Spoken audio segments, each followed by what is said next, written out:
Riley, I want to thank you for coming on. I want to thank you for what you do in the public eye. You help a lot of people. What's your TikTok? Ryway_ or the highway. Okay. So that's how I found you originally. I saw one of your clips around sobriety, and it's genuine content, and your content is always directed towards helping, the next newcomer, the person out there who's struggling. And I have a lot of respect for that. Thank you. You're coming up on 2 years of sobriety. Congratulations. I've passed 2 years of sobriety. Oh, I'm sorry. I'm coming up on 2.5. You said that. I right. apologize. 2.5. Oh, with sobriety time, I'm so stingy. I'm like, it's 2 years and 5 months. Technically. But who's counting? Right. Congratulations. Thank you. Tell us, where are you from originally and what early childhood was like for you? Ooh, okay. I'm from Louisville, Kentucky originally. My early childhood, I always like to talk about this just a little bit because it was my first exposure to substance use. But growing up, I have two pretty normal parents. I had a fundamentally normal childhood. My parents, they worked really hard. They tried to give us everything that we wanted and needed. I never went without. I had a very standard childhood. I did get diagnosed with ADHD. I don't think my parents knew what to do with me. I was very hyperactive. I didn't do very good in school. And I think I bring that up because that was the first time that I can trace back where I didn't feel like I fit in. And I did really bad in school. They didn't know what to do with me. They had me tested for ADHD when I was in 3rd grade and immediately was put on Adderall. And that Adderall prescription was so intense. Growing up, I felt like nobody listened to me. It was so intense. And I was on the same prescription in 3rd grade that I was at 23 years old. So you're what, 8 years old? Yeah. Do you remember how many milligrams of Adderall you were put on? I was put on 25 extended and then 15 instant. So I would take 25 in the morning and then 15 instant when I got home. And then everybody wondered why I couldn't go to bed at night. Oh my God, at 8 years old. At 8 years old. What doctor is prescribing that to an 8-year-old? But I get your parents, they don't know that. Okay, doctor's orders. Right. 25, 15. That's a lot. My mom is a nurse, and I think she was more inclined to listen to doctors, whereas my dad was more I don't know if this is actually what's needed. And Adderall was well, I don't even know what the year was at the time that I was 8 years old, but I know that it was not as well known as it is today. Yeah. It's not like it is today. You hear Adderall back then and you're oh, this is the new thing. It's going to make our kids obedient and good at school. That was not my experience. I felt I don't know, anybody who's ever taken Adderall, especially at a young age, it made me a zombie. And I would have girls in my grade school who would tell me not to take it. They'd be don't take your medicine tomorrow. You're way funnier without it. And shit like that. So it suppressed who you really were. And for sure. I think, I don't know. And it also just didn't make me better at school. I struggled in school because I don't know if I had a learning disability or what it was, but it made me just a little tweaker. It just had me strung out. I was getting no sleep. I couldn't eat on it. And so I just felt I don't know, a zombie all throughout 8th grade. And my mom wouldn't make me take it on the summer. So I felt summer was the only freedom I ever had to be me. And then by the time I got to 8th grade, it was such a chore to try and get me to take it that my parents were if you want to take it in high school, you can. If you don't, totally up to you.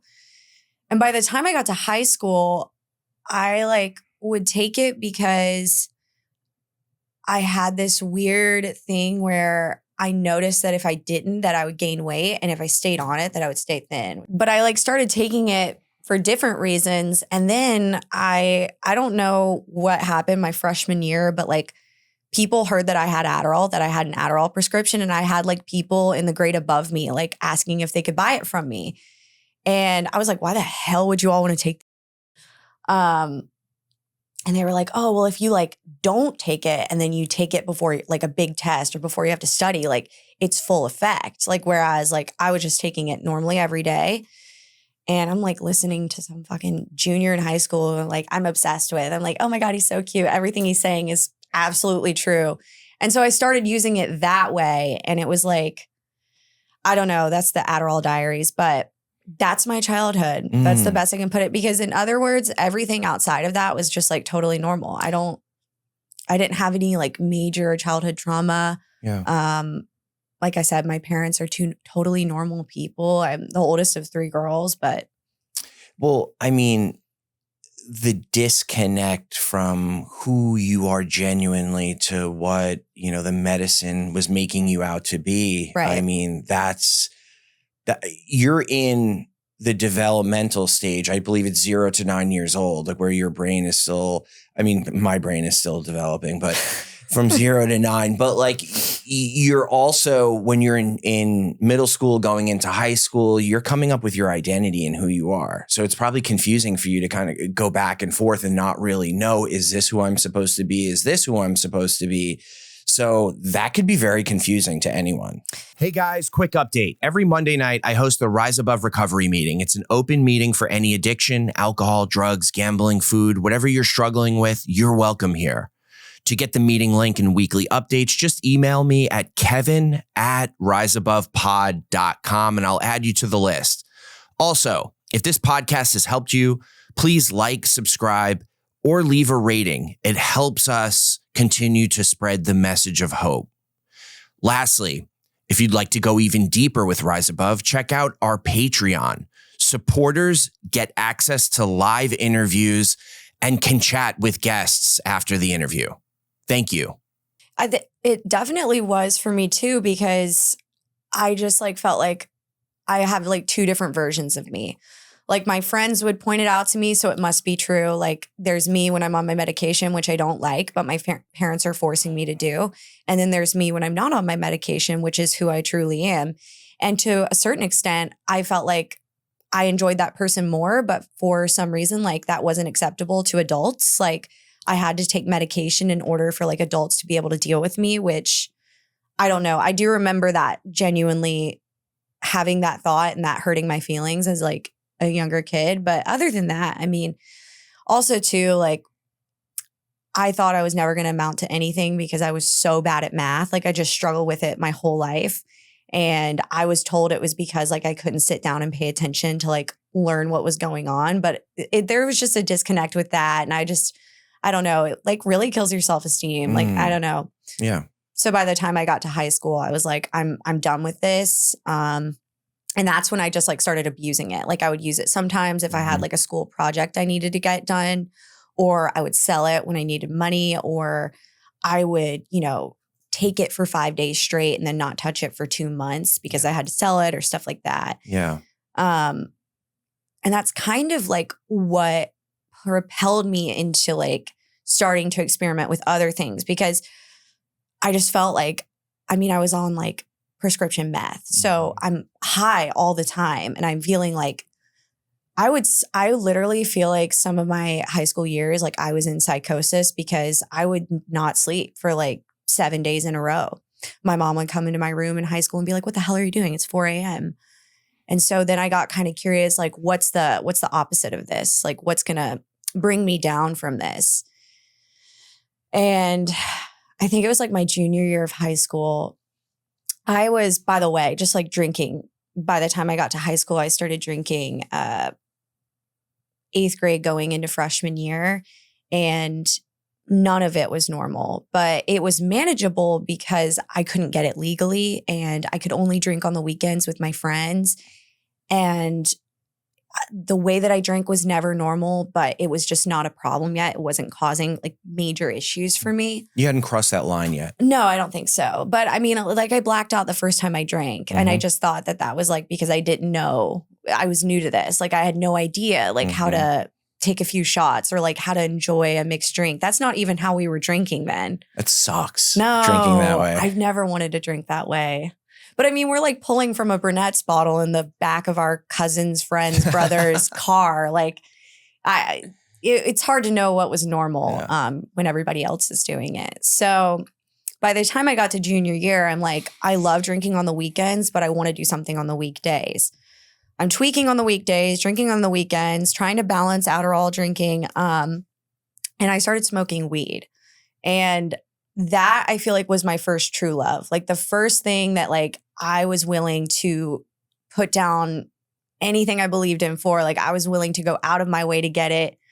And it became like my lifestyle. And the people that were doing it were like the people that I wanted to be around. So it just like, it all fell perfectly into place. And I realized like if I took Adderall and like took it in the morning and did whatever I needed to do, I could smoke at the end of the day and it would just like all balance out and the world would be at peace. And that I think introduced just like a different way of life for me. From that point on, when I think about like when did I cross over from like normal experimentation as like a child to like actually problematic substance abuse, that I think is where I crossed the line to a certain extent, because that's when I like started stealing money from my parents to fund my addiction. That's when I started like skipping school to like smoke because I needed it during the day. It's just like my whole life changed when I started smoking weed. And it's like, it sounds so corny because like I think some people think that weed is such like a soft drug.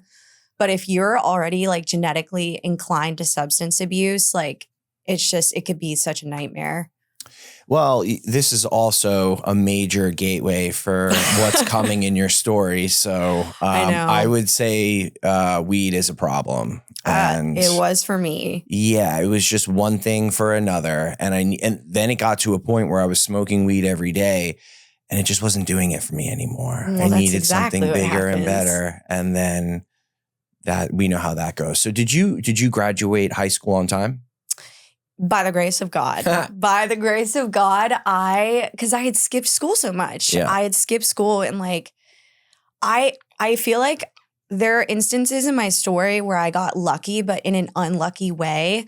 Like my high school didn't have the right phone number for either of my parents. So when they'd call in to say that I was tardy from school, like my parents wouldn't know. So when it came time like to discuss graduation, they were like, you're going to have to take an online class to graduate. And my parents were like, how can this even be? Like, how are you failing out of this class? Like essentially half of what you have to do is show up. And that's when that conversation came on the table. And I was like, well, I haven't been going. And so I was able to graduate, but again, like by the skin of my teeth. And I didn't even care. I did not care. I only cared because I didn't want to seem like a loser or like be behind with my friends. But it's not like I cared. I did not care about academics. Like academics were like probably 5th on my list throughout all of high school. Which sucks because like I went to like a pretty prestigious high school. I mean, it was like magnet high school. I was in visual arts and like I had opportunities to go to art college that I just did not care about. I at that point, all I cared about was like partying, hanging out with my friends, getting drunk, getting high. Nothing else mattered. I could barely hold a job. Like, What did you end up doing after high school? Well, I followed someone to college. I was able to get in. I got deferred to the University of Kentucky, which is like, it's a state school. That's a great great university. It is a great college. It's just like for where I was at, like there should have been no question of me getting into that college. And it just like, I got deferred. And then like right before I was supposed to go, I was like let in. And I feel like that was something that was lucky, but unlucky because I got into college with no expectation at all to do good academically. And it was set up very, very clearly to me, like if you do not do good in your first year, we're not going to send you back. Because my parents already knew. They knew what time it was. Like, we're going to see how she does alone. And it just like, there was no way that was going to end well. The very first night that my dad dropped me off for school, that very night I went to a house party, got completely shit-faced and like got in trouble with my RAs because I showed up at the wrong dorm. And I'm like, this is my dorm. I'm completely blackout drunk. And they're like, you're underage. You're not supposed to be drinking. And they had to write a letter to my parents. And that was my first night of college. I got put on probation after my first night of college. That's I can relate. My roommate I was with him and I should have been hospitalized as well, but he got alcohol poisoning. And then the RAs came. Oh my God. Yeah, we all got put on probation. But anyway, so that happens. Now, okay, clearly your parents know like this is out of control because night one, you're getting a letter written to them. Yeah, and I'm going to have to do a drug and alcohol class. They made you do a drug and alcohol class? They were like, you have to do this by the end of the year. Oh. And it was just like, I couldn't even see it as a problem at all. I just was like, I'm unlucky. Like this would happen to me. Of course, like everybody else just got to go to this house party and that's the end of their night. Mm-hmm. I was also just like I was so good at getting caught throughout high school. Like my parents knew that I drank because I was just like terrible at hiding it. Like I didn't care. I wanted to get as drunk as I possibly could. And any consequences I received after that, I could deal with later. Mm-hmm.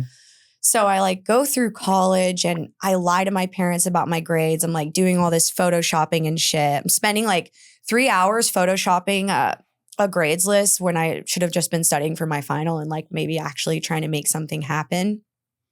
And I mean, my parents, they pulled me out of school and I still like lived on campus for whatever reason. I was just like trying to stay as normal as I could or normal seeming. They pulled you out and then you still continued to live on campus? Yeah, that's where the action was. Okay. Wait, did they pull you out like mid-semester and then you just had already paid for it and you were living, or did you just keep paying for it? No, so like there's so much to this that I could touch on, but like. All right. Yeah, you don't have to. Okay, like I went home for summer and my mom, I had photoshopped both semesters of grades. So like December, whenever Christmas break, I'd given her my grades and she took it. I don't think she fully believed it, but she was like, fine. Then when summer came around, she was like, I want to see it in your portal. Like, I want you to log into your student portal and I want to see your grades. And I was like, you're not allowed to do that. She was like, I pay for your college. I am allowed to look at your grades.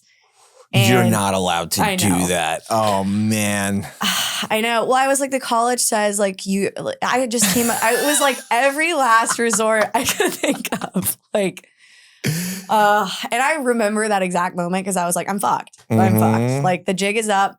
My face would have turned bright red. Yeah. I've been there many times. My mom was the only person who could ever see right through my shit. Like she knew. She could catch me every single time I was lying. She knew. I just like could never get one over on her. And it caused so much turmoil in our relationship just because like she wouldn't put up with my shit. And I'm very grateful for that now. But at the time. Yeah, she loved you. She did. She did. She still does. And yeah, so they were like, you're not gonna go back to school. And I was like, okay, well, I've signed a lease on a house, so I'm gonna go. And somehow, some way, I had gotten enrolled in like first semester of what would have been my sophomore year. And this is like, I think when things like just kind of started really going downhill because I mean, I'll kind of glaze over it, but basically I was stealing money from my parents at this point. I started stealing money to like fund my lifestyle, telling them I had a job when I didn't. I had, at this point, I think like by the end of what would have been my sophomore year, I'd stolen every month from my parents, my rent, and I would like apologize for it later and just keep doing it. Mm-hmm. And I was in a relationship at the time and the person was like, your drinking is so bad. Like, I can't keep doing this. And I still didn't see all of these things that were piling up. Like my life was so unmanageable and out of control. And I just couldn't see that alcohol was like such like a center of it. Like it was like the driving force behind all of it. I always said like, I was an unlucky person. Like this shit just happened to me.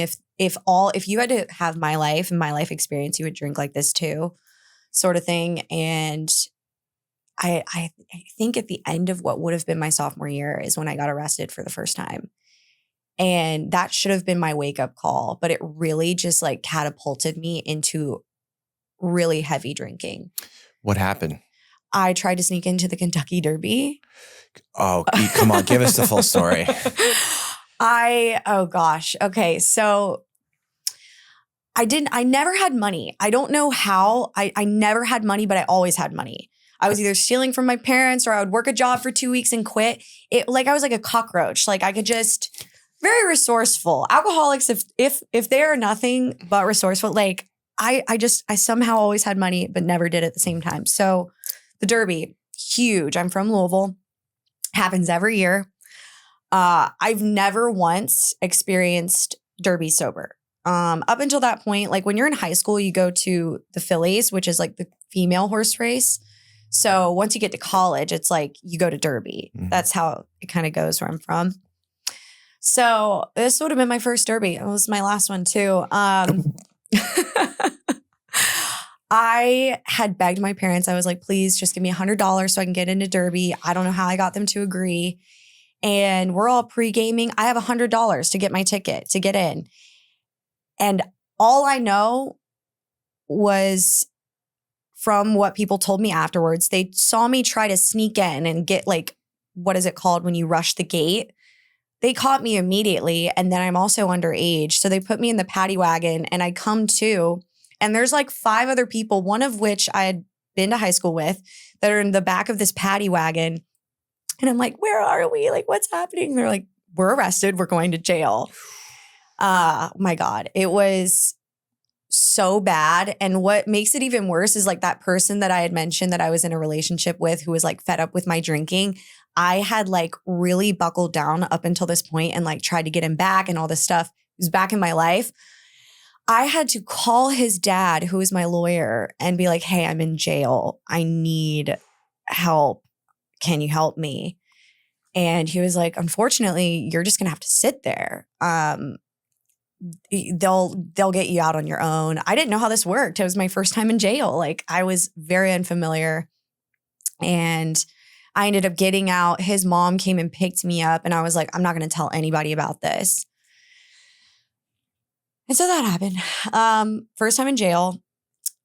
I was like, this is the worst thing that's ever happened to me. This is like, I don't even know how anybody bounces back from this, which now looking back at what I've been through in my life, like I almost like laugh at it because I'm like, I let that point in my life like dictate how the next 12 months of my life would look like. Because after that, I just started drinking super heavily. I just was like, I can't even deal with this. I don't even think I drew a sober breath after that. Whether it was like I was getting high or I was drinking or doing this or doing that.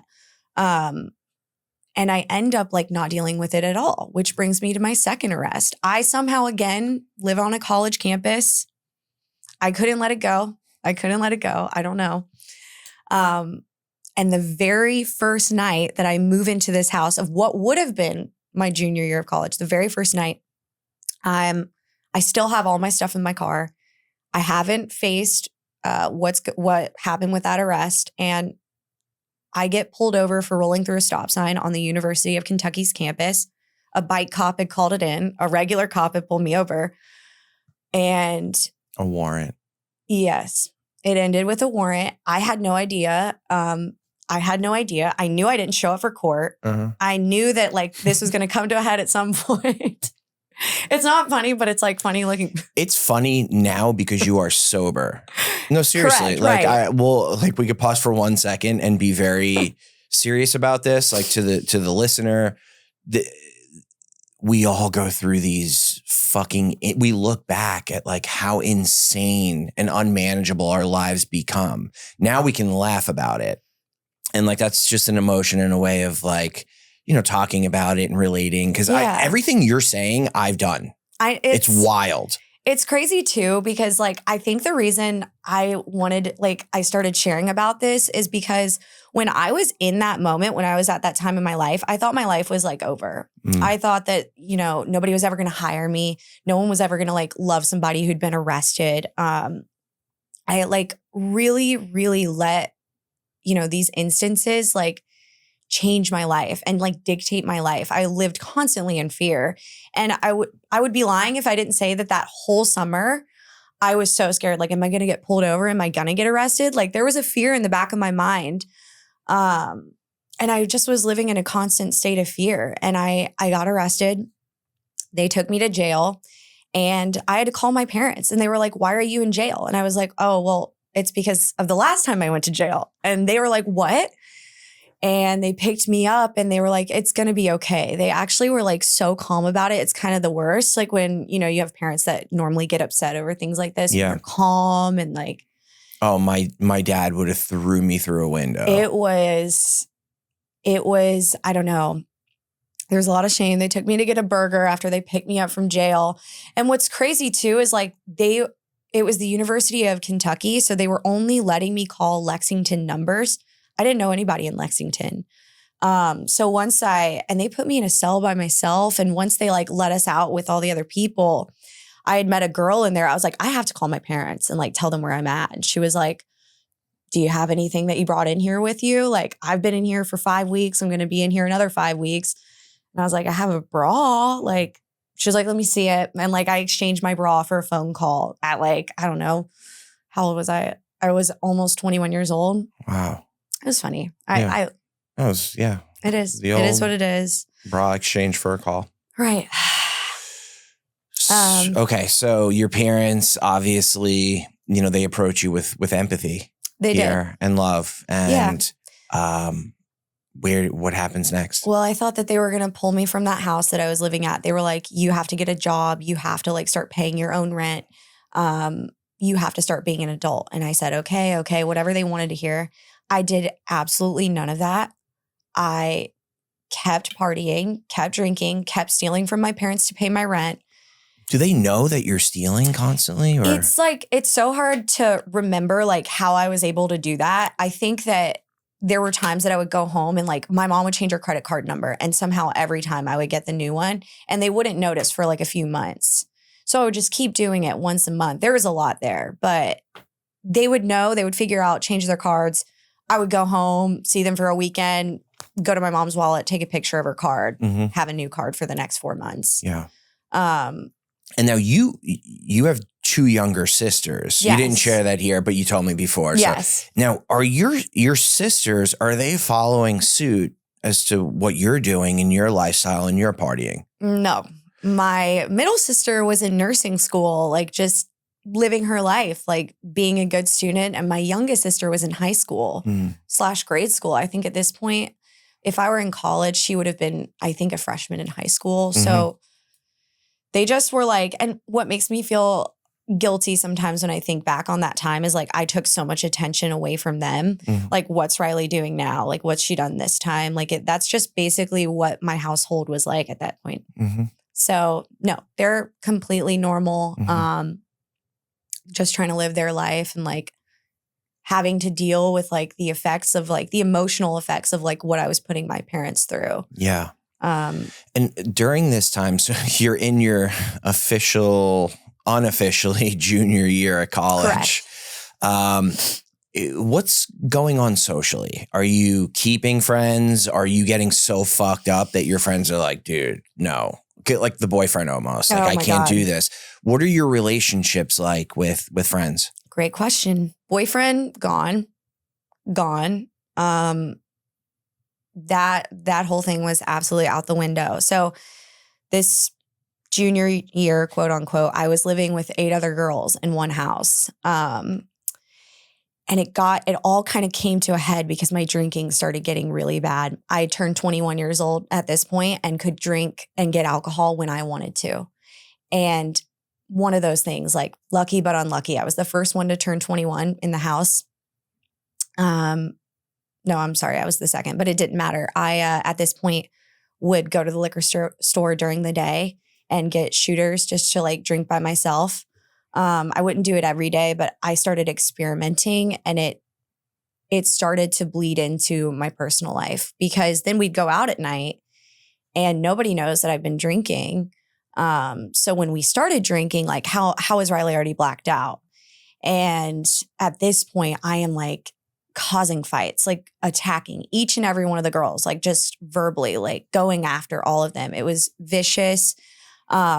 My parents had started to get involved. They had shown up one day, like while we were all gone, trying to collect me from the house. Like, And I was living with a childhood best friend whose parents were best friends with word was getting around that like things were not going well for me. Yeah. People knew that like I was a drunk. Like I overheard somebody call me a blackout. They were like, "Oh, she's a blackout." And I was like standing right there. And so I can't say that like things are great, but actually my childhood best friend that I had mentioned, who I lived with, she was like, "Let's go to the movies." I had been drinking that day by myself, and she was like, "Let's go to the movies." I'm like, "Okay, cool." We go to the movies, come back. Every single girl is sitting in the living room, and I like knew something was about to happen because like nobody was ever home at the same time. And I'm like standing there like, "What's going on?" And they were like, "You need to sit down. Like we have to talk." Interventions are never fun in any capacity. Like whatever they're having to do with, I cannot say that I enjoyed it. I've been there. I am not an intervention fan, but everything happens for a reason. They're like, "We know what's been going on. We know you've been stealing money to pay for your rent. You never make rent on time. You're stealing it from your parents. You're getting blacked out drunk, screaming at us every night. You got to leave. Like you got to get out." And that, like, I always think like these are the moments that, you know, change my life. But that moment really changed my life. That moment, like I needed that. And I thought that was my bottom. I wish that would have been just my bottom and like left it at that. But that changed the trajectory of what would be like, again, like the next few months of my life. I moved back in with my parents. Were you super defensive towards them, or were you like, "No, I get it"? No, I did not accept that information graciously. Yeah. Although like deep down, like I knew they were right, but at the time it was like, it was funny because like I left the house like immediately. Like I ran out and I was like, "I'm driving back home to Louisville tonight." And I left our house group chat, but I had an iPad that like had like a phone plan or whatever. And I saw their text about me going through and they were like, if she had just gotten a job, like she could have just made this work. And they weren't wrong. Like I just wouldn't work. Like I wouldn't work. I wouldn't do anything. I would just sit at home, smoke weed all day, drink at night. And that's all like living to drink and using to live and drink. That was like, that was like my story. And I moved in with my parents and I thought like, this is like my all-time low. Like everybody's going to figure out and, you know, what is there to live for? I did end up getting a restaurant job, which opened up just like a whole new world of drinking I never thought existed. And for a while, like I made things kind of come back together. I was able to like have income. I didn't have anything I had to pay for. Like I had no finances that I had to take care of. And I was like feeling normal, but at the same time, I would drink every night. We had a dive bar right next to our restaurant. We would get off work, go drink. I would go home. And I was fine with that for a while. And then it got to the point where I heard some of my coworkers would drink before work. And I was like, oh, that sounds really cool. And eventually I was drinking before work every day. And it was like, I didn't even think anything of it. I didn't even think about it. Like that just seemed so normal. Like I would smoke weed before work. What would drinking before work really be any different? Why would it be any different? And I did that for like a year. And eventually like I lost that job I had gotten like 6 warnings. They would never outright say like, hey, we think you're drunk, but they would be like, you're not acting like yourself. And it was just like a bunch of instances compiled on one and they let me go. And was that hard when they let you go? Oh, of course. Yeah. I was just like in disbelief. Yeah. I asked that because I've had situations like that. And I'm not saying you do, but I had a huge ego and I was in denial of everything. So like, it's crazy. One can't put 2 and 2 together when they're in the grips of addiction. Yeah. And I would get in trouble, fired for not acting myself, right? Yes. They knew I was high on the job, but then I'd get let go and I would take it so personal. Well, if I didn't just use fucking drugs, then I would be able to keep the job. Correct. And I took it really hard. And then the shame and guilt just kept compounding and compounding. Yeah. And it propelled my addiction to go even more out of control. So. And that's pretty much what happened. Because after I lost that job, I went on like the bender of all benders because I had nothing. And not to mention, I had like, gosh, there's so many like little details. But at this time when I lost the job, I had just signed a lease on an apartment. And this was in Louisville. And I hadn't paid rent for 3 months. I don't know how I was able to like stay there. Yeah. So I was like, I just lost my job. I'm probably going to get evicted soon. Like, what's next? What is my next move? And it was like that every day, like living in fight or flight. Like I'm in complete survival mode. And one night I went out with friends and woke up literally in her car. I was freezing. All the doors were open. We had gone back to her house and I guess I had gone out to get something from the car. And I woke up freezing in the car with like a bong literally frozen in my hand. And I was like, this is like, what is my life? Genuinely, like, what does this all come to? And that morning, I went to my apartment and I didn't know what I was packing for, but I went and gathered like anything that was valuable to me, like my guitars, my records, clothes. And I packed up my car and I went to my parents' house because my parents would work during the day. And sometimes like I would go there and hang out and like mooch off them without them knowing. And I had gone to my parents' house and I was like making myself food. I'm like thinking like, what am I going to do?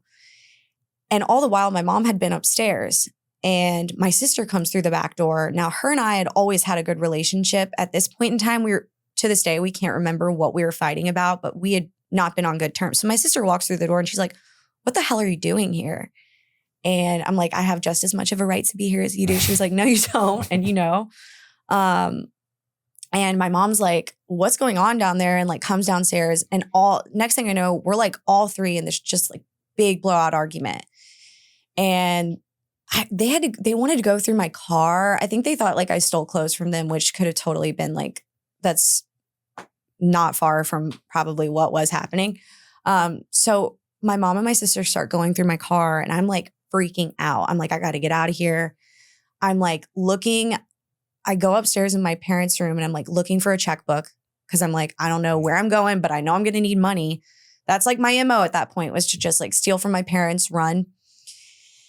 I find a checkbook. I'm like, what am I going to do? I like pack like a little bag. I think I steal alcohol. They always had alcohol in the house. Like my parents have like a bar. I steal alcohol, checkbook, whatever I can get my hands on. And by the time that my mom and my sister, like I walk outside and I just like try to get in my car. My sister's trying to pull my keys and somehow I get the keys in the ignition and I take off. And I had no idea where I was going, but I started driving towards Indiana. It's not far from Louisville. And I get to Indiana and it's been like 3 hours. And I'm like, why don't I just drive to Chicago? I had friends that lived there. I had run away to Chicago in high school once. That's a story for another day. But why don't I just run away to Chicago and like go to Chicago for the day and like simmer down? I'll write like a $600 check and that'll be it. And then I get to Chicago, that area, and I'm like, people start calling me like, we know you and your mom and sister. I'm like diluting how bad this fight was. Like there's a lot to it, but my friends in Chicago, they're like, we know like something's going on. Like we want to help you. And my parents are calling me and I'm blocking everyone. And I'm like, fuck it. I'm going to go to California. I'm going to drive my car and I'm going to leave all this shit behind and I'm going to go to California.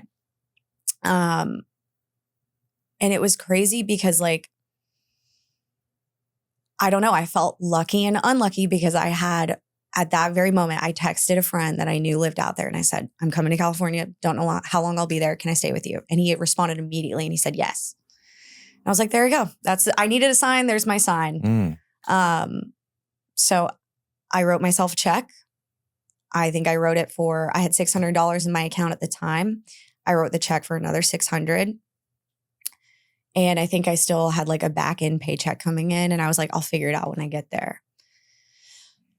And I think at this point, I'm not drinking around the clock quite yet. Like I would drink during the day very frequently, but it wasn't like my life was depending on it. I could go the morning without drinking if I wanted to. And so I'm having this big freak out panic attack. And I'm like, am I really going to do this? Like my car's really old. It was like a 97 Ford Explorer. I was like, I don't really know if it's even capable of going that far. Explorers, you could put a couple 100,000 on them. Oh, well, what year was this, by the way? What year was this? Just like 2018 or something?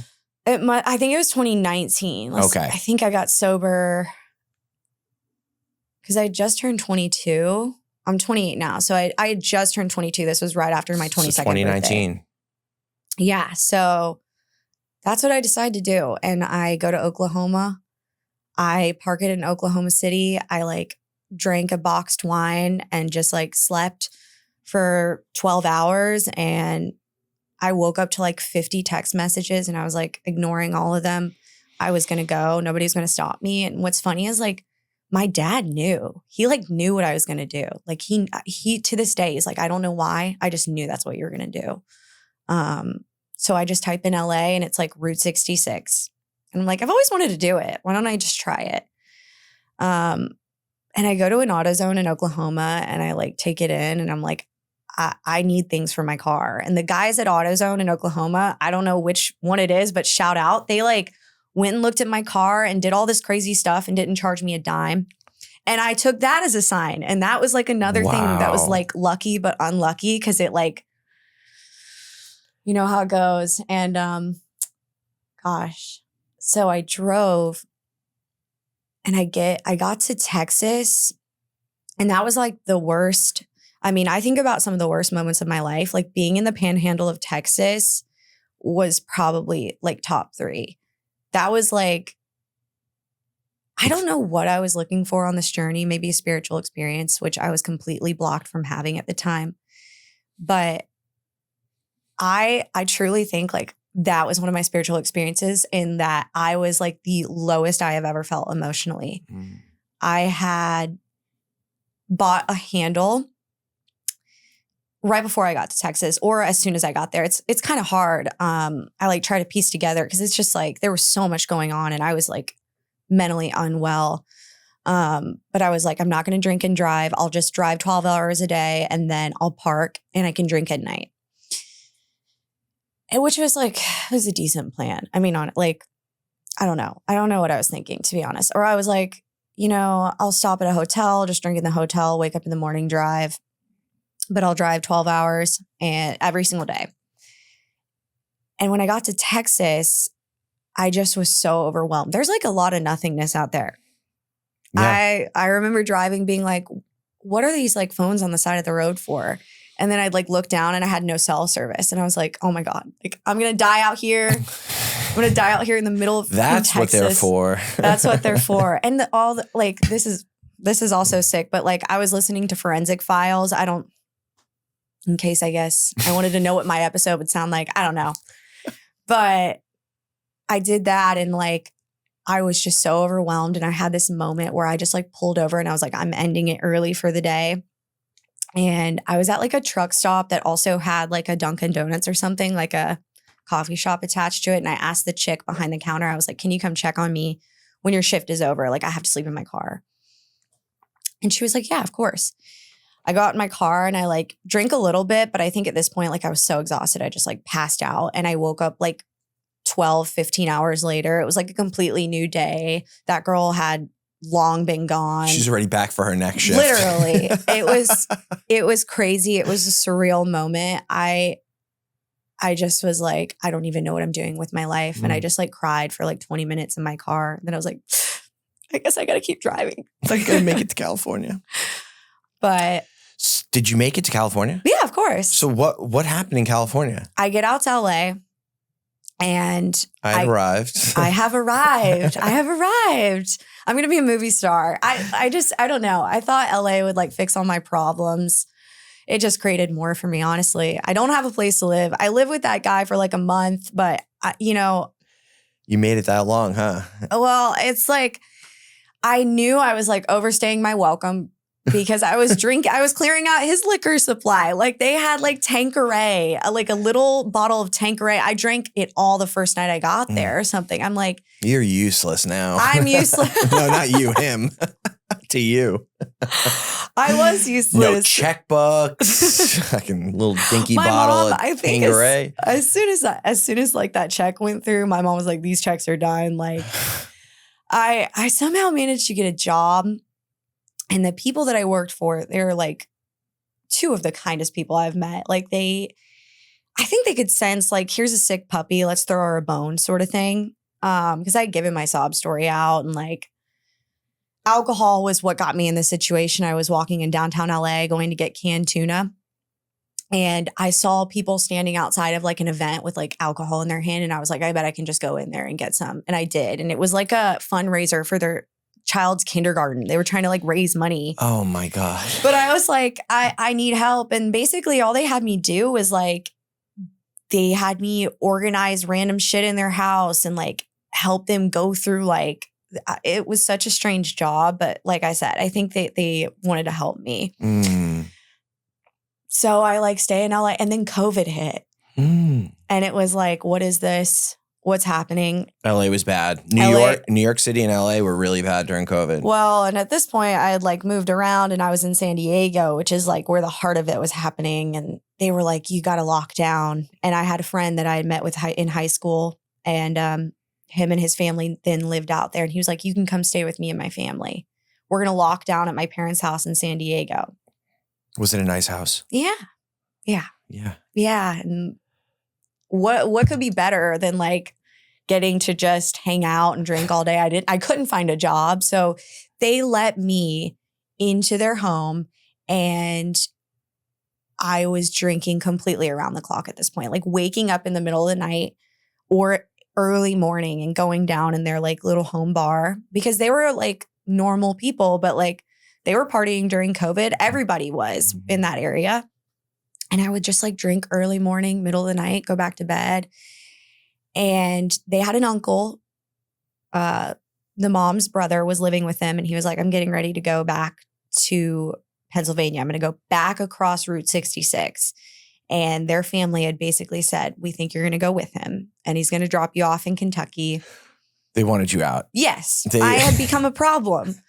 I had there was one instance where it was like 11 in the morning and his mom is like, can you help me with something? And I'm standing there and 1 minute I'm talking normally. The next I'm just complete blackout. And they're like, what's wrong with her?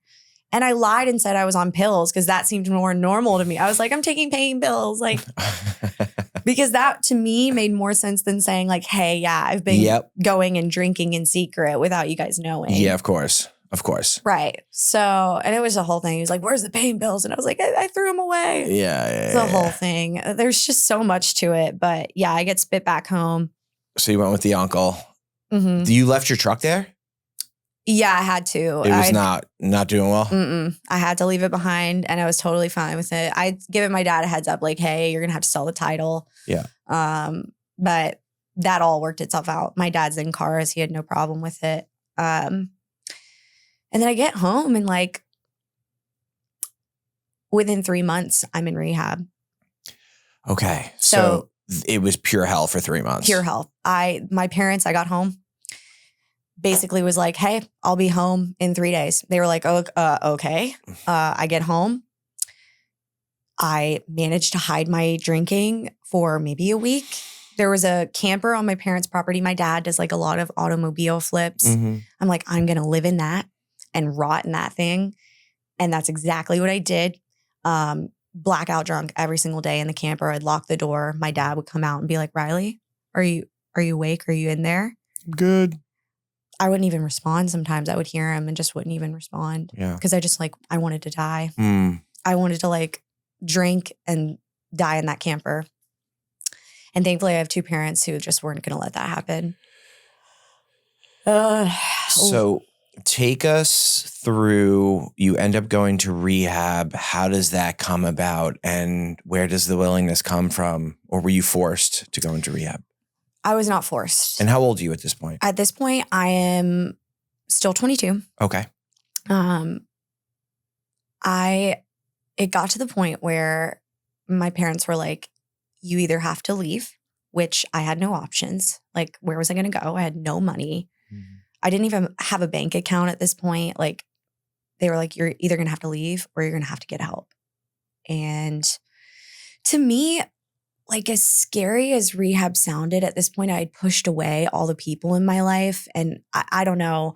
I was like, what's the harm that's going to come out of it? At least maybe I get a break from it. But I went to treatment. My dad was like, you have to find the treatment center you're going to go to, which I did.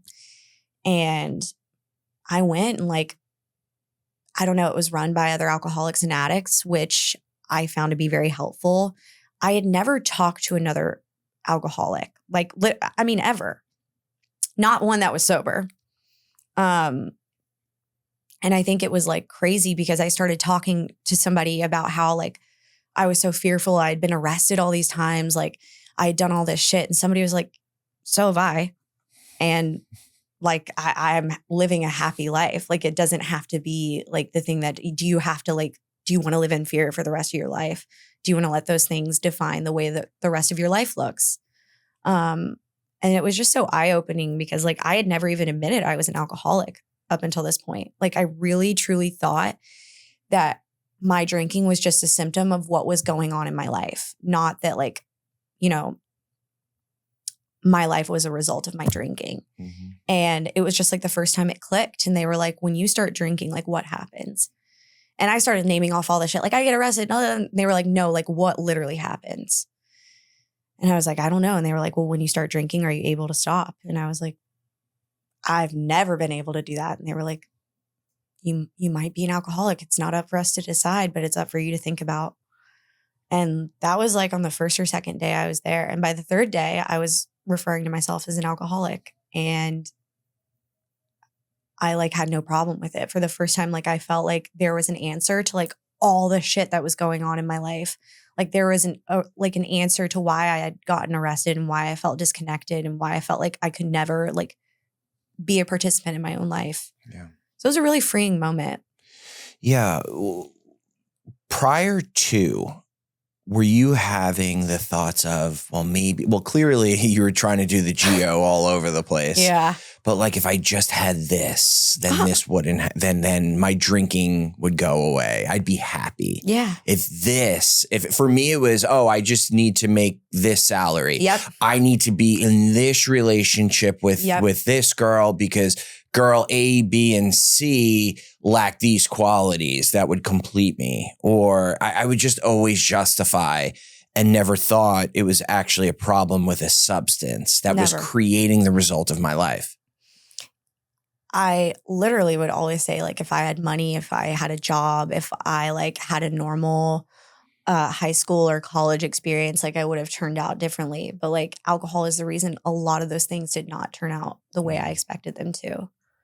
And I felt like, I don't know, my brain was like I was finally awake, because then I started looking back on things and I was like, oh, wow, like I wouldn't have gotten arrested the very first time had I not been drinking. Mm-hmm. And I wouldn't have gotten arrested the second time if I hadn't got, like, it was just like, I was like, wow, like every time that I got in trouble or life was really hard, alcohol was involved. Mm-hmm. And I just don't know why I'd never looked at it that way. I thought I was too young to be an alcoholic. I thought that alcoholics were like old men who'd like completely lost everything, like their kids, like whatever. Like just my version of what I thought an alcoholic looked like was so based off very little of what I actually knew. Mm-hmm. And yeah, it was crazy to admit that I was an alcoholic at 22 years old. That was hard for me to wrap my head around. So it's crazy. The disease does not discriminate. No. For me, I always thought it was the guy sleeping under the bridge. Yeah. Or with a huge beard and he's old, and that's not the case. And fact of the matter is, I was probably a few years away from that. Right. They were probably in my shoes prior to. Yeah. And it doesn't discriminate. And it's crazy because the first time I was introduced to recovery, kind of similar to yourself, where you were identifying with some of the feelings, I would always go into meetings, or if I was sent to rehab, I would compare myself. I'd be like, no, I'm fucking better than that person.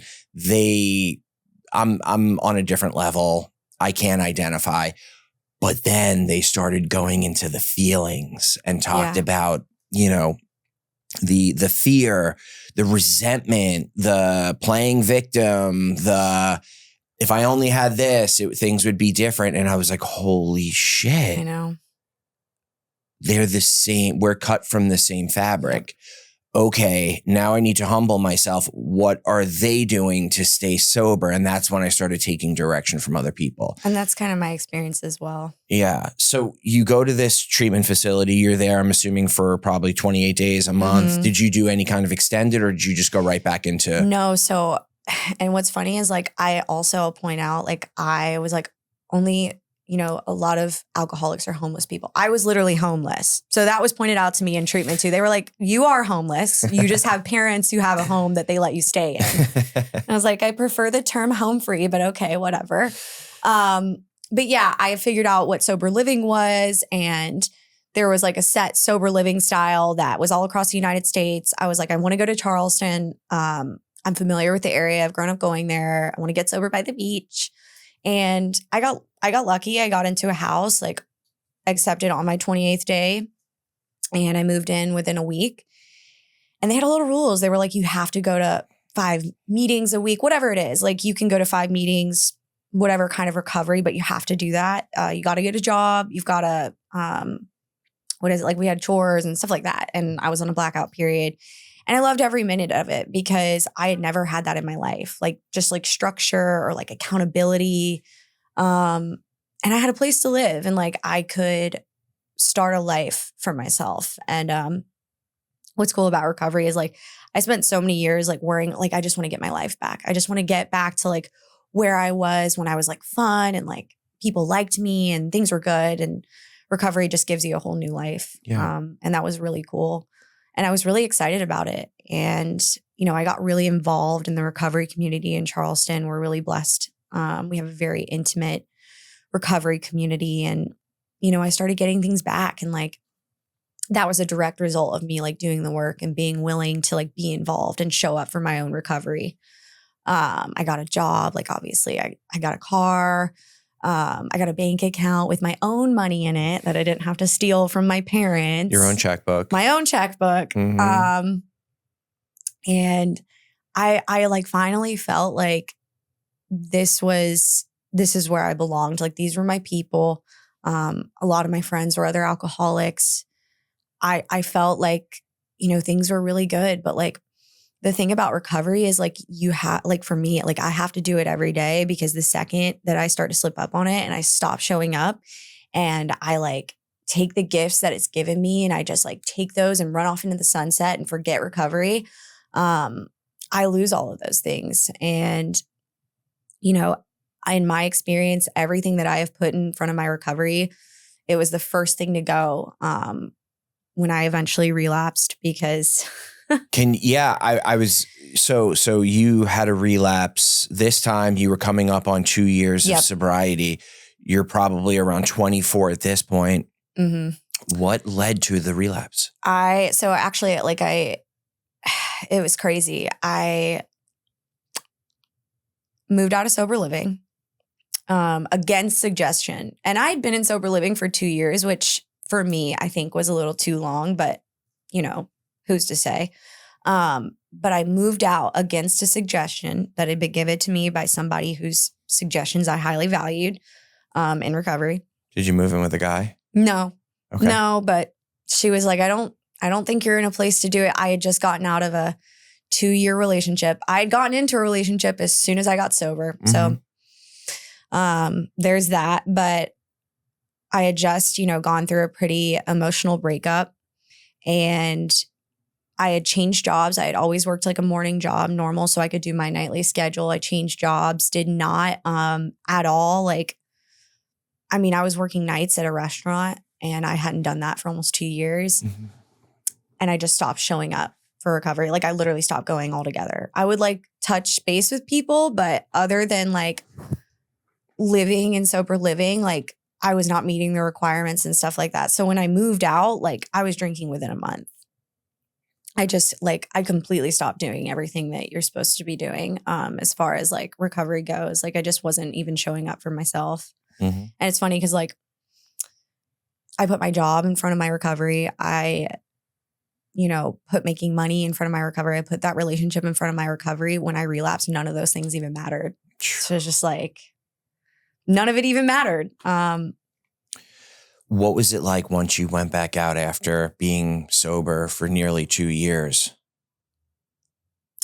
Well, I've shared about this before, I did not think that it was a problem. I had started off by, after the breakup, I like went to Whole Foods and got like herbal supplements or whatever that had like little droplets and they had alcohol in them. And I was like dropping some in my water and like just drinking my lemon balm in my water, chilling out. And I started drinking the whole thing, like just in one sitting. And I was like, this isn't a problem. Like this isn't an issue. And then I was like, shortly after I started baking baked goods because I was like, you know what? I need to like get my mind off things. I'll start baking. That'll be like my therapy. That'll be my, it's crazy. And I was drinking vanilla extract.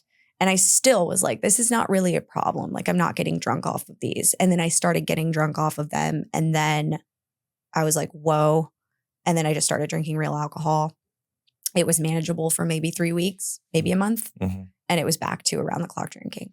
So you don't have any drinking friends in Charleston because I you've don't. been sober the entire time. Correct. You have built this whole new life of sobriety. Because when I'm in sobriety and I'm working a really good program, 90% of the contacts are people that are in sobriety or like correlated with sobriety. So like I have very minimal friends now in my phone who use and party like I used to.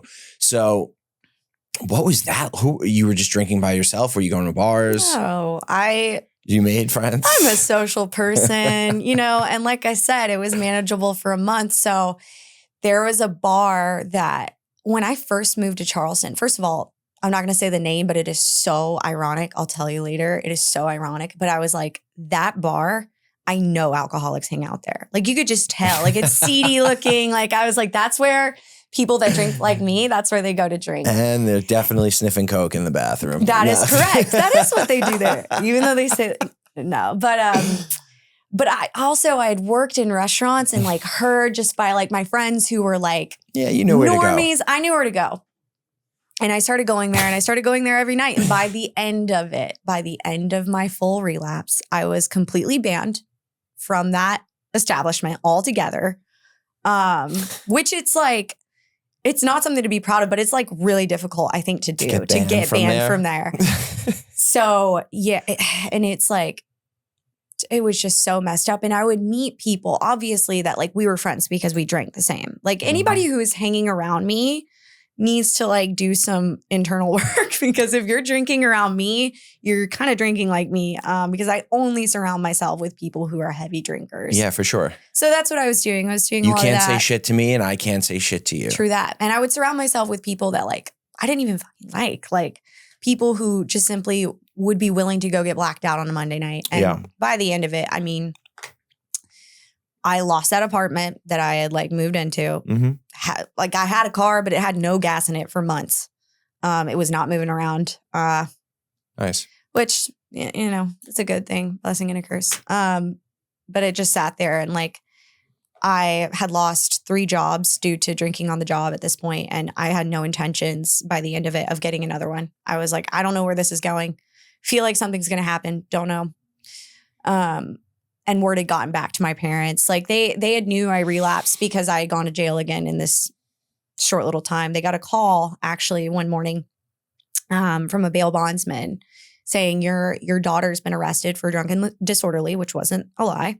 And my mom calls me and I've been out of jail for like 4 hours at this point. She's like, we just paid $3,000 to get you out of jail. I said, no, you didn't. I paid $170 to get me out of jail. They had gone scammed for $3,000 by like a bail bondsman scheme that was running in Charleston. So making amends for that later, that did come, but that was crazy. And that's how my parents figured out that I was drinking again. And that was a really hard conversation. I had obviously from that point on, like told them I'm going to get back on the wagon. I'm going to sober up. I'm going to get involved in recovery again. I'm going to get back, all of which was just not true. And by the time, I think it was March 14th. It was the weekend of March 14th. my parents showed up from Kentucky in Charleston. They had found me because in a moment of clarity, I'd given somebody who was sober, I'd given them my address and was like, please come save me. And then I was like, never mind. Just kidding. Yep. I made a big deal out of nothing. I'm fine. Everything's fine. Like, I'm just homeless and I have no money and I'm like dying of alcoholism. It's fine. Been there. It's totally cool. You guys, like, I've got this under control. My parents showed up. They gave me like 3 days to like tell them I needed help. And by the third day, they were like, you are going to rehab. And I was like, okay, I'll do like 30 days. They were like, you're going for 90 days. I did not, I was not stoked to hear that. But was there like a little piece of you relieved? Yeah. You know when it like comes to an end and it's horrible, but we're like, it's like almost like when someone gets arrested who's on like a crazy criminal spree and then they get arrested and they're like, oh, thank God it's over. Thank God. And there was totally a part of me that was like, man, I don't have to worry about where I'm going to live for 90 days. I don't have to worry about a job for 90 days. You know what? Let's go. Let's fucking go. Now, was that place here in Florida? No, that was in Charleston. Oh, okay. So you went to a place for 90 days in Charleston. Yep. And when I showed up, they all stand outside and they hug you. And there was 5 girls that I had kicked out of my sober living house for using who were there to welcome me when I got there. They were like in treatment and they were like, oh my God, we're so happy to see you. I was like, I'm going to fucking kill myself. Oh my God. It was humility served. It was very humbling. People that ran the treatment center, I had known them from the outside. So there was that part too. And, you know, you get in there and they do a newcomer meeting for you and welcome you to the treatment center. I tried to my parents had told me we were going to the beach. We're going to go have brunch at the beach. So I was wearing a bathing suit and I tried to take my top off and like in front of all these people at the treatment center, naturally, like, yeah. And I like blacked out in the meeting and I woke up and I was like, man, I thought I had like a nightmare. I was going to rehab or something. And I like came to. Fuck, I am in rehab. There's like 10 girls surrounding me and they're like, we're so happy you're here. You're the bright spot of our lives. It was just, you know.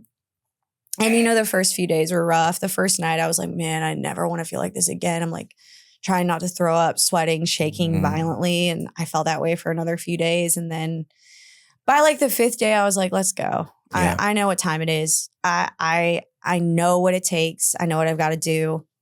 Actually, I don't know what I've got to do, but I'm willing to do whatever. I knew the lay of the land though. Like I knew how this was going to go and I was cool with it. Like I was like, you know what? What I mean by that is like I knew that it was going to be all right. Like I'd done it before and nothing bad had ever come out of me getting sober.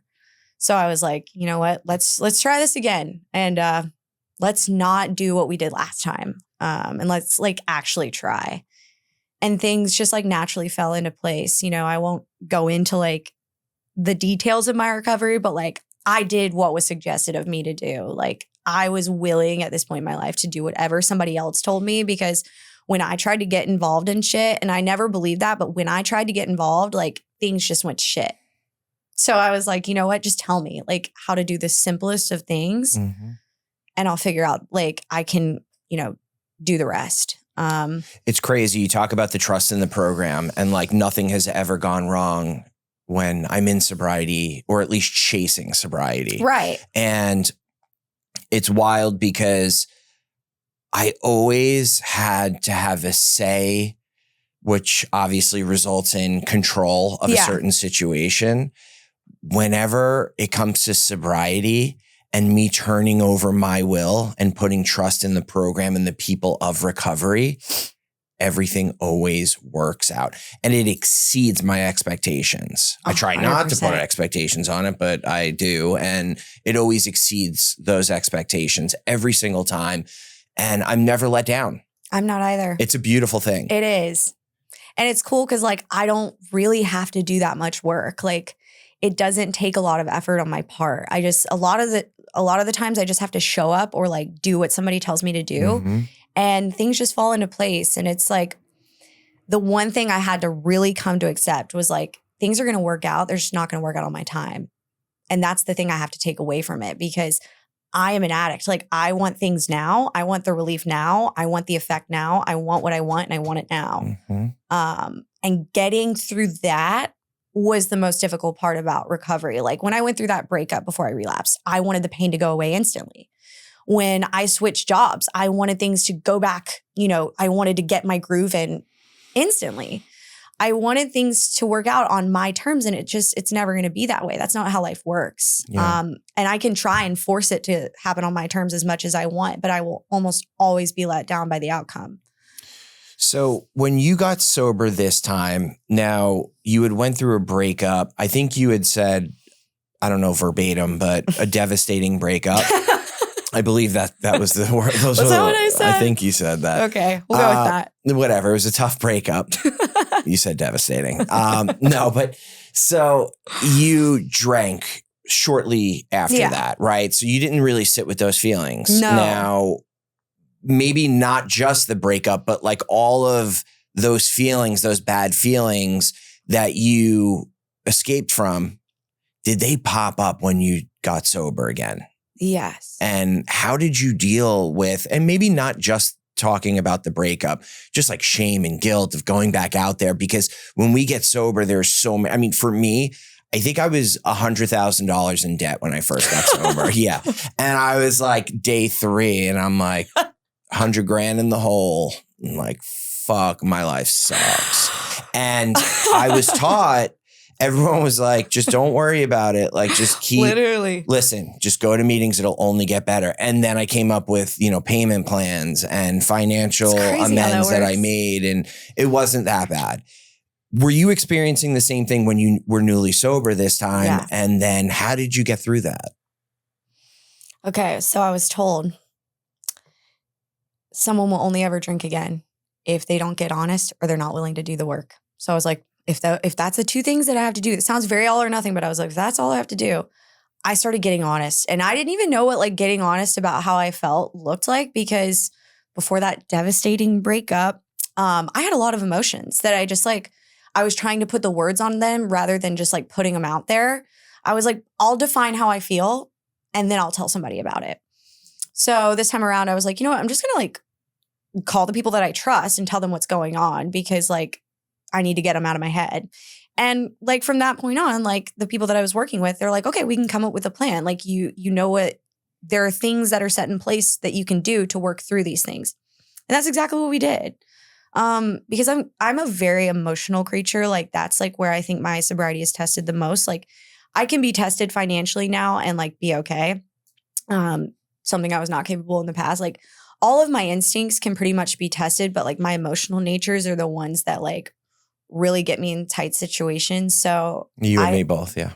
Like, emotional sobriety is tough. It's like what comes in like after that first year, like I spent the first year like pretty much fight or flight. Like I just needed to not pick up. It was mostly about not drinking or not using. And then in the second year, it's like getting to the emotion, like trying to break through the emotions that caused me to drink in the first place. And that's just taken a lot of like, I want to call it self-work, the work. Yeah. It's taken a lot of that. It's taken a lot of honesty, like just truly being vulnerable with another person and being like, I'm not okay. Like, it's just like, I'm not all right. I don't even know why. This is what's going on in my life. And I had to be thorough about that. Like I had to take a checklist of like what was going on, because when I did that, I would look at it with somebody, they'd be like, yeah, I mean, you're having like financial fear in your job right now. And like, you don't even know where your job's going. And like right now, you're having some trouble with your friendships and stuff like that. Like, no wonder you feel this way. And then from that point on, like we could come up with a game plan. And it didn't feel so like overwhelming and like unmanageable as it had in the past. And it just took me being honest and like open with somebody else. So I had a really tough time getting honest in the beginning. It's hard. I was always scared that I was going to be judged, and for you to put your feelings out there without having that label attached to them, in your own head, it's a very vulnerable thing to do. What did you learn about getting vulnerable the first time? Did it get easier for you? And was it as really bad as it was built up in your head? It's never as bad as I build it up in my head. And I have a very trusted person who reminds me that every day because I love to come to her with things and I'm like, this is like, I don't even know how to deal with this. And she's like, this isn't that big of a deal. This is something this is a problem you would have prayed to have 2 years ago. Mm-hmm. Like, this is what you get for getting like a beautiful and wonderful life. I'm the type of person who will like pray, like, please, like put a car in my life. I get a car, the car has issues and I'm the first one to complain about it. Like, this car's got issues. And I have this person who's just like, you know, I don't know as far as that goes, but like the vulnerability piece, like it just took practice because I'm not somebody who like my ego gets in the way and I don't want people to think that I'm struggling or I don't want them to think that I'm suffering or that I feel insecure or that I'm jealous or that I'm feeling like financially whatever. I have a tough time being honest about that because I care about how people think of me, even the person who's like guiding me through sobriety. Mm-hmm. But I just I knew I had to do it anyways. You have to do it even when you don't want to. Mm-hmm. And that's been the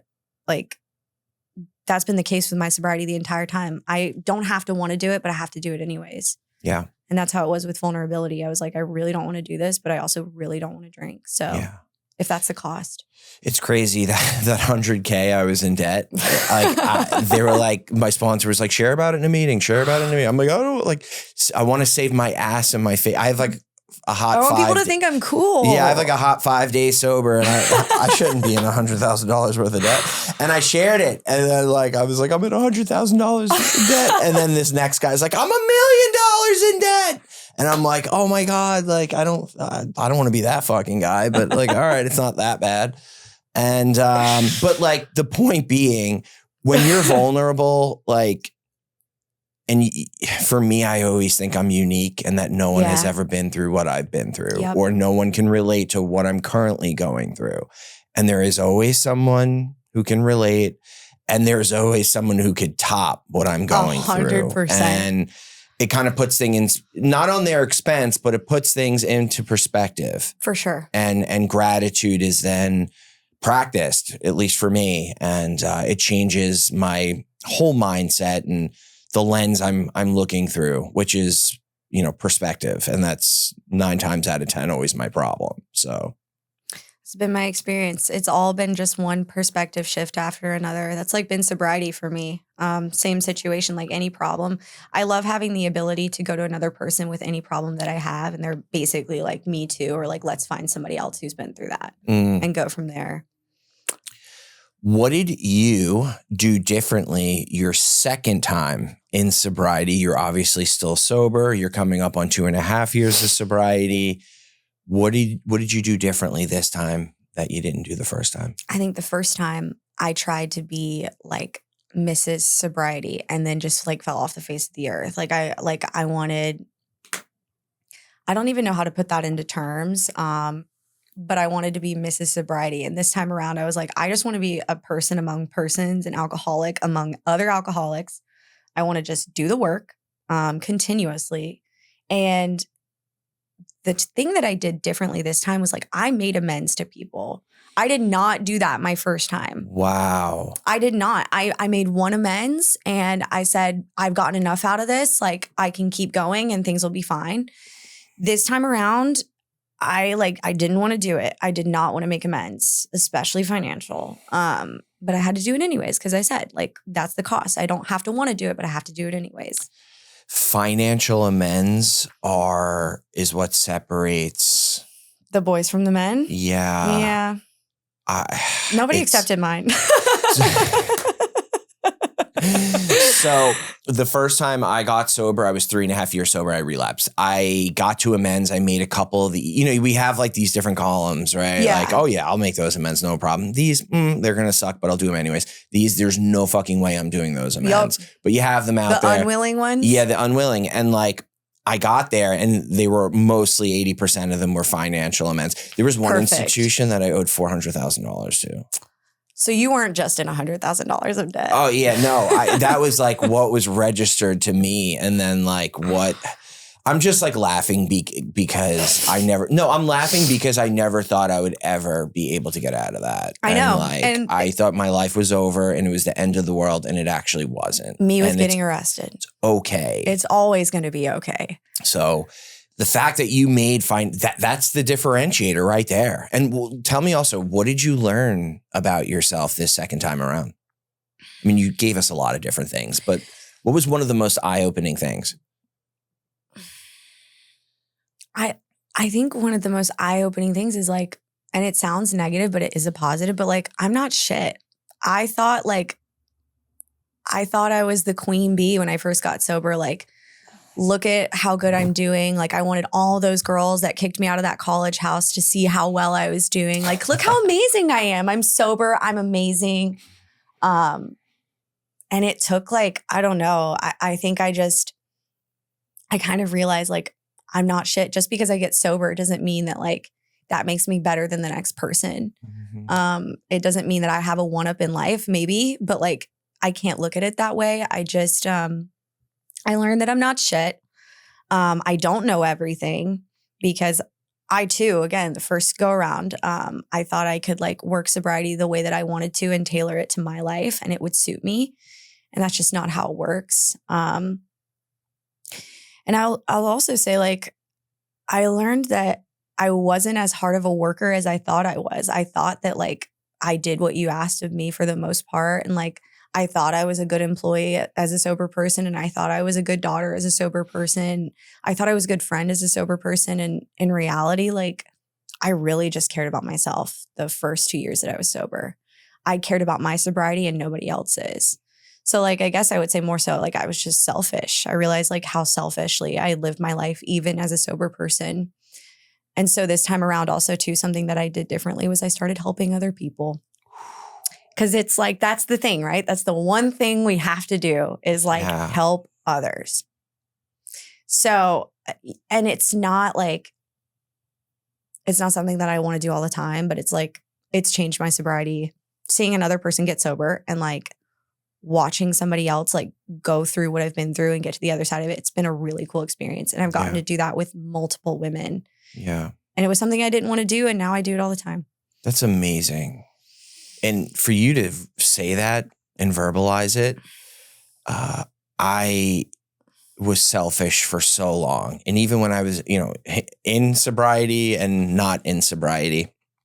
And, for you to share your entire story, the vulnerability and what you've been through, the ups, the downs, mostly downs. But for you to come to terms with how selfish you were and face that and now add to society, give back, help someone else. You also like, You've had a lot of traction on social media. Yeah. Obviously, again, that's what I said in the beginning, how I came across your page. Right. You have helped so many people with just that content. And how have you been doing with people all of these people are following you and you've had a lot of success on social media. What do you do with like the pride and the ego and how do you suppress that and kind of keep the focus on helping that next person? I try to look at it as like me just spreading the message because that essentially is what I'm trying to do. I share stories from alcoholism and I share my experiences in sobriety because it meant the world to me to hear what it was like and what it's like now from another alcoholic. And I feel like TikTok, it's primarily made up of a younger demographic. And when I was young, when I was 22, first trying to get sober, I had no idea that there were millions of 22-year-olds also trying to get sober. So I look at it as like, I'm trying to reach a younger audience because I am, and maybe just help one person and spread the message. That's awesome. And if I'm doing that, then nothing else matters. It doesn't really matter like, how many followers I have or like how many people are viewing my videos. If I'm getting, if I have young women coming to me, which they do, and they DM me and tell me like that my video or what I've said has impacted them or taken away from their own shame, nothing else really matters. Doesn't matter. Nothing that, like, it's crazy. The new car, new job, make this amount of money, TikTok that goes viral. There is always that adrenaline dump that follows. Yeah. When someone reaches out, the other day I had someone reach out. They said that they saw one of the interviews and they have 35 days sober. It prompted them to go to a meeting. Now they're 35 days sober.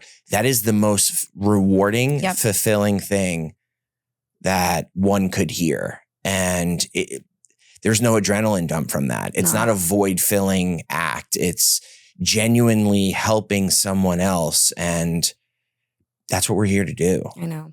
So I want to thank you for coming all the way down from Charleston and, you know, your willingness, your vulnerability. You helped so many people. Yeah. Thank you so much for coming on. Thank you for having me. Of course.